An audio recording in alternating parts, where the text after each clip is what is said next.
Praise the Lord. இன்றைய தியானம் லூக்கா 5:27 முதல் 39 வரை. இவைகளுக்கு பின்பு அவர் புறப்பட்டு ஆயத்துறையில் உட்கார்ந்திருந்த லேவி என்னும் பேருடைய ஒரு ஆயக்காரனை கண்டு, எனக்கு பின் சென்று வா என்றார். அவன் எல்லாவற்றையும் விட்டு எழுந்து அவருக்கு பின் சென்றான். அந்த லேவி என்பவன் தன் வீட்டிலே அவருக்கு பெரிய விருந்து பண்ணினான். அநேக ஆயக்காரரும் மற்றவர்களும் அவர்களோடே கூட பந்தியிருந்தார்கள். வேதபாரகரும் பரிசேயரும் அவருடைய சீஷருக்கு விரோதமாக முறுமுறுத்து, நீங்கள் ஆயக்காரரோடும் பாவிகளோடும் போஜனபானம் பண்ணுகிறது என்னவென்று கேட்டார்கள். இயேசு அவர்களுக்கு பிரதி உத்தரமாக, பிணியாளிகளுக்கு வைத்தியன் வேண்டியதே அல்லாமல் சுகமுள்ளவர்களுக்கு வேண்டியதில்லை, நீதிமான்களை அல்ல பாவிகளையே மனம் திரும்புவதற்கு அழைக்க வந்தேன் என்றார்.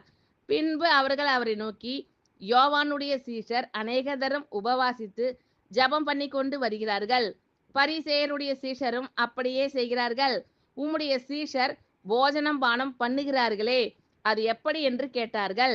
அதற்கு அவர், மணவாளன் தங்களோடு இருக்கையில் மணவாளனுடைய தோழர்களை நீங்கள் உபவாசிக்க செய்யக்கூடுமா? மணவாளன் அவர்களை விட்டு எடுபடும் நாட்கள் வரும், அந்த நாட்களிலே உபவாசிப்பார்கள் என்றார். அவர்களுக்கு ஒரு ஊமையையும் சொன்னார்.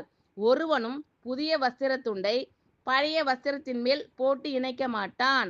இணைத்தால் புதியது பழையதை கிழிக்கும். புதிய வஸ்திரத்துண்டு பழைய வஸ்திரத்துக்கு ஒவ்வாது. ஒருவனும் புது திராட்சை ரசத்தை பழந்துருத்திகளில் வார்த்து வைக்க மாட்டான். வார்த்து வைத்தால் புது ரசம் துருத்திகளை கிழித்து போடும், ரசமும் சிந்திப்போம், துருத்திகளும் கெட்டுப்போம். புது ரசத்தை புது துருத்திகளில் வார்த்து வைக்க வேண்டும், அப்பொழுது இரண்டும் பத்திரப்பட்டிருக்கும். அன்றியும் ஒருவனும் பழைய ரசத்தை குடித்தவுடனே புது ரசத்தை விரும்ப மாட்டான், பழைய ரசமே நல்லதென்று சொல்லுவான் என்றார். ஆமென். Thank you Lord. கர்த்தர் உங்கள் அனைவரையும் ஆசீர்வதிப்பாராக. God bless you all.